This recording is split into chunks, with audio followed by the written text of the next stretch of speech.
lights video 3. So you've got your command bar, but then you have all these buttons to deal with too. So let's go ahead and hit clear. You'll see clear is this button down here, and you go ahead and hit that, and that empties everything out of the command bar.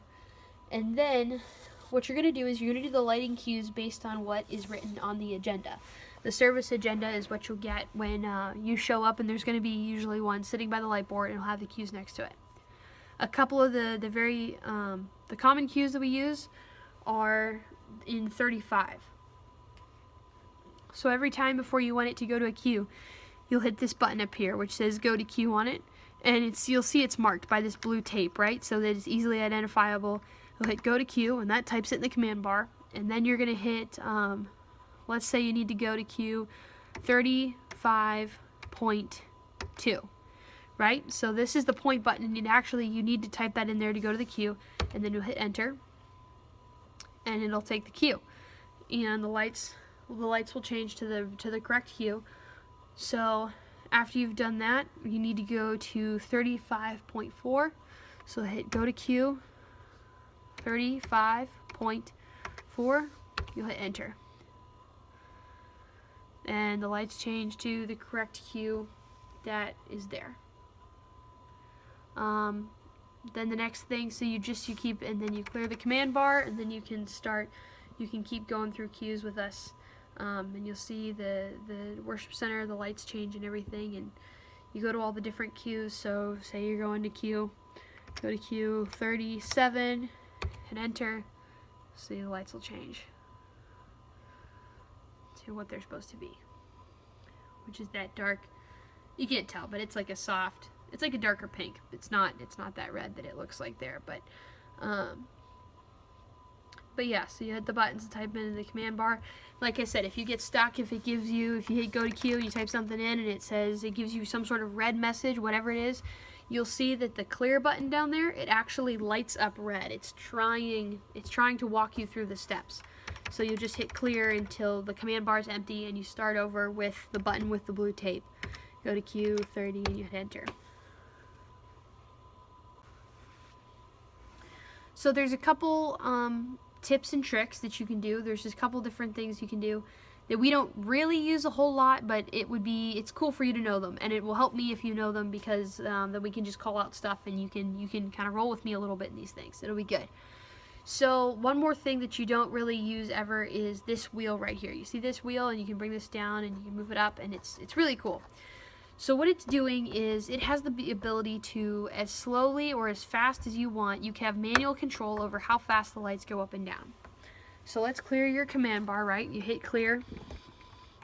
That clears your command bar. Sometimes what we'd want to do is we want to use the lights, and we want to change some of the lights, and we kind of just want to flow a little bit. And that's when we get to use this group button. So if you take this group button, and what we have is over 100 individual light canisters, and it's too much time to type each light canister in, each number in each channel. So if you hit group, the lights are in different groups, and it's pretty logical based, and there's like 50 some groups. But we're going to change group 6. That's probably one we're going to change a lot. And all you do is, no matter which group we're doing, you'll see it types it in the command bar up there. You'll just hit group and then type in whatever number, and I'll tell you over the headset. Don't change the lights without hearing from me over the headset. When we're doing stuff like this, or when we're doing this, or we're doing effects, or we're changing lights rapidly, you guys really can't do it without hearing from me over the headset, which is why everybody needs to wear the headsets all the time in service. The lighting cues that are written on the agenda, those ones we are definitely going to, and you can follow those, and you don't have to wait for my cue, but we switch the lighting cues on the agenda. When the next song starts, that's when you hit the cue on the agenda. But for these, you're gonna wait for me to tell you in the headphones. So you get group 6, you type in that, and you hit enter, and that selects it. And what you'll see, if you know it's right A, you'll get that little gold diamond, and then you also see the screen, it pulls up something different. It's got this color wheel, and what I really want to focus on here is this number range. You have that up there.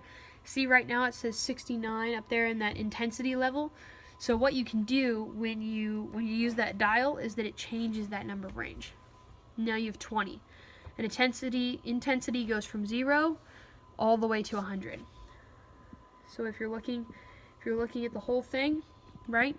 When you change the dial, when you bring it down, it brings the intensity of the lights down, and then you can bring it back up, it brings the intensity of the lights up. Right? Group 6 is all of the ceiling lights, full house. Brings it up, brings it back down. Now I am changing these lights way too fast. Please don't do this in the service. This would be bad. This would get people back here complaining, and we don't want that. We don't want to be a distraction.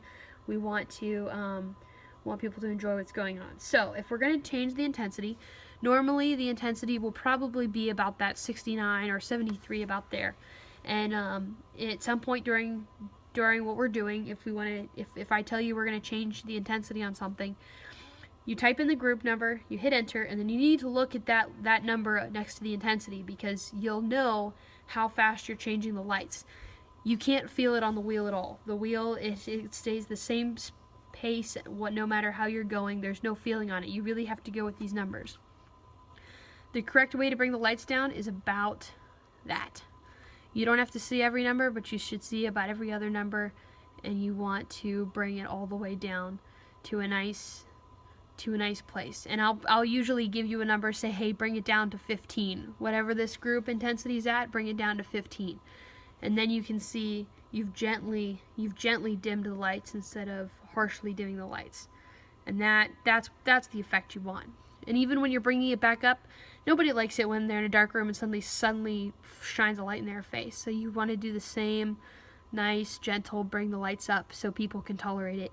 You're really trying to add to the experience, not jar people or give anyone a seizure. Those are bad. That's not going to result in good things or a better church experience if people are having seizures because the lights are getting changed too fast. So that is that's basically what you'll see a lot. One more I'll show you just while you're going through light cues before service. Ideally, it would be cool if you could come and go through all of the light cues before service and show up like 25 minutes ahead of time, 30 minutes ahead of time. We try not to change light cues after we get 15 minutes prior to service, because 15 minutes prior people are walking in and we want to be in go mode. We want to be ready to go and have a welcoming environment, not still setting stuff up. So if you want to just go through your light cues real quick because you got here early, you're going to hit clear, empty the command bar, go to queue, you'll hit go to queue 30, and you see this button down here. It actually allows you, there's actually a button that says time. I know you were always wondering, this is not time travel. I wish, but it's not. You'll hit time, and you'll see in the command bar it'll say the word time, and then you'll hit 0.1. Okay, and in the command bar it will read time 0.0001, and then you will hit enter, and it will instantly change the lighting cue. And we went from a lit cue to a lit cue, but you'll hit clear after that, right? Hit clear, and then you're gonna hit go to queue 35.2. After you do that, time 0.1, and you'll see that it's gonna go very fast, because if you're looking up there, you hit enter, instantly it changes. So try to only use those when you're running through and testing the cues. And again, you hit clear, go to queue 35.4, time 0.1, enter, and you see it changes right back. So that's pretty much another trick you can use when you're going through the lights before service to make sure they all line up. And just think about it when you're looking at the agenda. Hey, during the video moment, should the lights be in the room be kind of dark? Yes. During announcements, should the lights in the room be kind of dark? No. So if the number is accidentally written wrong, double check what you've got typed in and double check what's on the agenda, and either come ask me about it, or just switch them on the piece of paper. But definitely come and ask me about it, because who knows, every once in a while we do something crazy. But that's about it for the lights.